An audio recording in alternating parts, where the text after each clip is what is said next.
Hai teman-teman, perkenalkan nama saya Nabila Usumi Maira dari kelas SA02 dengan NIM 1323060.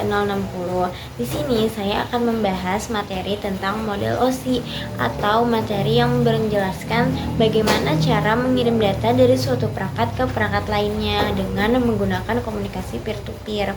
Nah, langsung aja ya teman-teman, kita mulai penjelasannya. Dan kita masuk ke materinya, yaitu model OSI atau Open System Interface. Sebelum kita belajar model OSI itu, terlebih dahulu kita harus tahu dong pengertian dari model OSI itu apa. Maka model OSI itu adalah model referensi yang membagi komunikasi jaringan menjadi 7 lapisan dalam melakukan standarisasi proses komunikasi standar untuk menghubungkan komputer-komputer dari vendor-vendor yang berbeda. Nah, di lapisan model OSI ini terdapat 7 lapisan yang memiliki fungsinya masing-masing untuk menyelesaikan tujuannya, seperti yang digunakan pengguna untuk memudahkan mereka dalam mengirimkan data dari suatu perangkat ke perangkat lainnya. Nah, kita masuk ke lapisan yang pertama atau lapisan yang paling bawah, yaitu application layer. Nah, application layer itu apa sih? Application layer ini adalah lapisan tertinggi yang berfungsi sebagai penghubung antara aplikasi pengguna dan sumber daya jaringan. Lapisan ini menangani protokol seperti FTP, Telnet, SMTP, HTTP. Selanjutnya, presentation layer atau lapisan kedua yang memiliki fungsi utama sebagai penerjemah format data antara sistem yang berbeda. Layer ini menggunakan protokol seperti JPEG, GIF, dan PNG. Nah, selanjutnya yang ketiga ada session layer. Di lapisan ini, lapisan yang bertanggung jawab untuk mengkoordinasi komunikasi antara perangkat dalam jaringan. Protokol yang bekerja pada lapisan ini antara lain NetBIOS, NetBEUI, ADSP, dan PAP.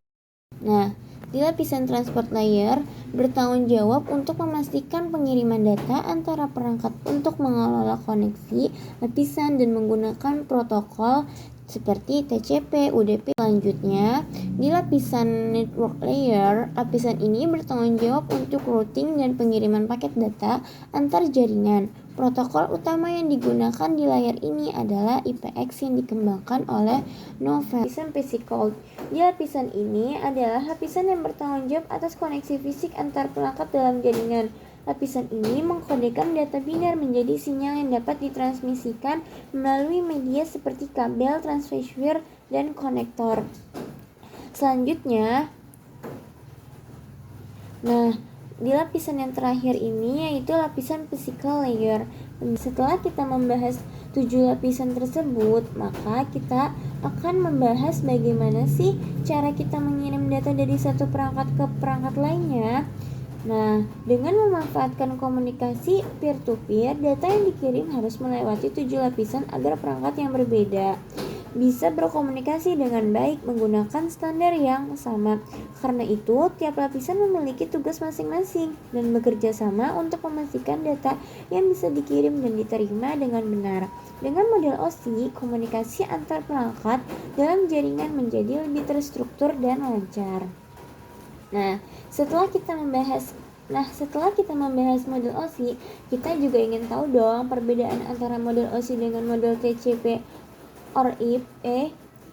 Nah, apa sih perbedaannya? Di dalam model OSI itu, model yang memiliki 7 lapisan yang bekerja dalam komunikasi data, fisikal, dan data link yang menangani koneksi fisik. Network mengatur pengelamatan dan routing, transport memastikan pengiriman data yang andal, session mengelola koneksi, presentation menangani format data, dan application menyediakan layanan bagi pengguna. Nah, kalau model TCP or IP, model yang lebih sederhana dengan 4 lapisan. Network access menangani koneksi fisik, internet mengatur pengelamatan, transport memastikan pengiriman data, dan application menyediakan layanan bagi pengguna seperti web dan email. Model ini lebih praktis dan digunakan dalam jaringan modern. Kita bisa menyimpulkan dari model OSI itu adalah model komunikasi jaringan seperti OSI dan TCP or IP digunakan sebagai standar dalam proses pengiriman data antar perangkat. Model OSI terdiri dari 7 lapisan, sedangkan model TCP/IP lebih sederhana dengan 4 lapisan. Setiap lapisan memiliki tugas spesifik untuk memastikan data dapat dikirim dan diterima dengan benar. Dalam komunikasi peer-to-peer, data yang dikirim harus melewati setiap lapisan sebelum sampai ke tujuan.